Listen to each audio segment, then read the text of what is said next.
जय श्री कृष्णा दोस्तों, आज के इस वीडियो में मैं आप सभी को योगिनी एकादशी की व्रत कथा सुनाऊंगी। आषाढ़ मास के कृष्ण पक्ष में पड़ने वाली एकादशी को योगिनी एकादशी कहते हैं।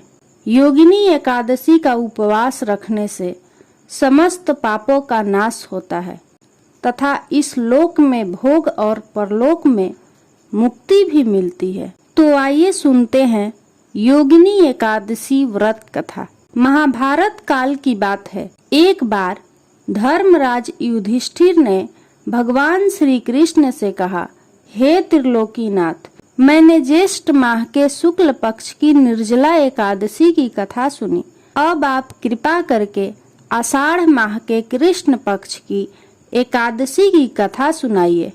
इस एकादशी का नाम तथा महात्म्य क्या है, आप मुझे विस्तार पूर्वक बताइए। श्री कृष्ण ने कहा, हे पांडुपुत्र, आषाढ़ माह के कृष्ण पक्ष की एकादशी का नाम योगिनी एकादशी है। इसके व्रत से सभी पाप नष्ट हो जाते हैं। यह व्रत इस लोक में भोग तथा परलोक में मुक्ति देने वाला है। हे राजन, यह एकादशी तीनों लोकों में प्रसिद्ध है। इसके व्रत से सभी पाप नष्ट हो जाते हैं। तुम्हें मैं पुराण में कही हुई कथा सुनाता हूँ, ध्यान पूर्वक सुनो। कुबेर नाम का एक राजा अलकापुरी नाम की नगरी में राज्य करता था। वह शिव भक्त था। हेममाली नामक एक यक्ष उनका सेवक था जो पूजा के लिए फूल लाया करता था।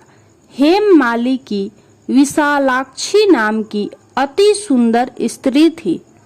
एक दिन वह मानसरोवर से पुष्प लेकर आया, किंतु कामासक्त होने के कारण पुष्पों को रखकर अपनी पत्नी के साथ हास्य विनोद करने लगा। इस भोग विलास में दोपहर हो गई। हेममाली की राह देखते देखते जब राजा कुबेर को दोपहर हो गई तो उसने क्रोध पूर्वक अपने सेवकों को आज्ञा दी कि तुम लोग जाकर पता लगाओ कि हेममाली अभी तक पुष्प लेकर क्यों नहीं आया।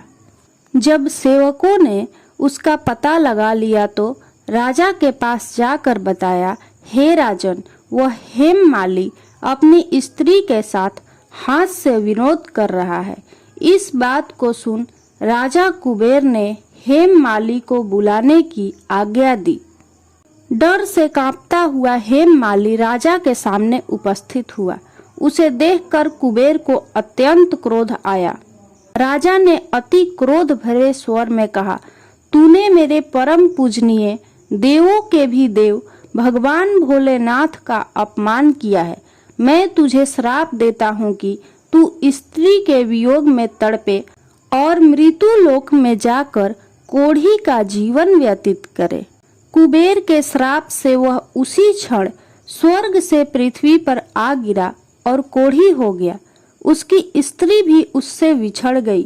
मृत्यु लोक में आकर उसने अनेक भयंकर कष्ट भोगे, किंतु शिव जी की कृपा से उसकी बुद्धि मलिन न हुई और उसे पूर्व जन्म की भी सुध रही। अनेक कष्टों को भोगता हुआ तथा अपने पूर्व जन्म के कुकर्मों को याद करता हुआ वह हिमालय पर्वत की तरफ चल पड़ा। चलते चलते वह मार्कंडेय ऋषि के आश्रम में जा पहुंचा। वह ऋषि अत्यंत वृद्ध तपस्वी थे। ऋषि को देखकर हेममाली वहां गया और उन्हें प्रणाम करके उनके चरणों में गिर पड़ा। हेममाली को देखकर मार्कंडेय ऋषि ने कहा, तूने कौन सा पाप किया है जिससे तू कोढ़ी हुआ और भयानक कष्ट भोग रहा है। महर्षि की बात सुनकर हेममाली बोला, हे मुनि श्रेष्ठ, मैं राजा कुबेर का सेवक था। मेरा नाम हेममाली है। मैं प्रतिदिन मानसरोवर से फूल लाकर शिव पूजा के समय कुबेर को दिया करता था। एक दिन पत्नी के साथ हास्य विनोद करते हुए मुझे समय का ज्ञान ही नहीं रहा और दोपहर तक पुष्प न पहुंच सका। तब उन्होंने मुझे श्राप दिया कि तू अपनी स्त्री का वियोग और मृत्यु लोक में जाकर कोढ़ी बनकर दुख भोग। इस कारण मैं कोढ़ी हो गया हूँ तथा पृथ्वी पर आकर भयंकर कष्ट भोग रहा हूँ। अतः कृपा करके आप कोई ऐसा उपाय बताइए जिससे मुझे मुक्ति मिल जाए। मार्कंडेय ऋषि ने कहा, हे हेममाली, तूने मेरे सम्मुख सत्य वचन कहे हैं, इसलिए मैं तेरे उद्धार के लिए एक व्रत बताता हूँ।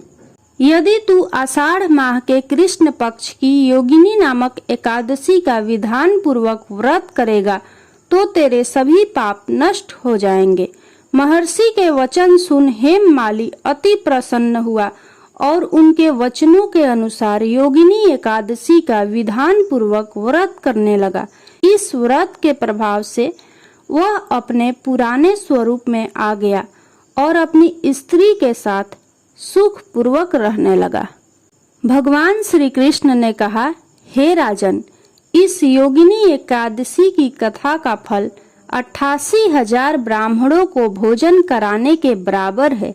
इसके व्रत से सभी पाप नष्ट हो जाते हैं और अंत में मोक्ष प्राप्त करके प्राणी स्वर्ग का अधिकारी बनता है।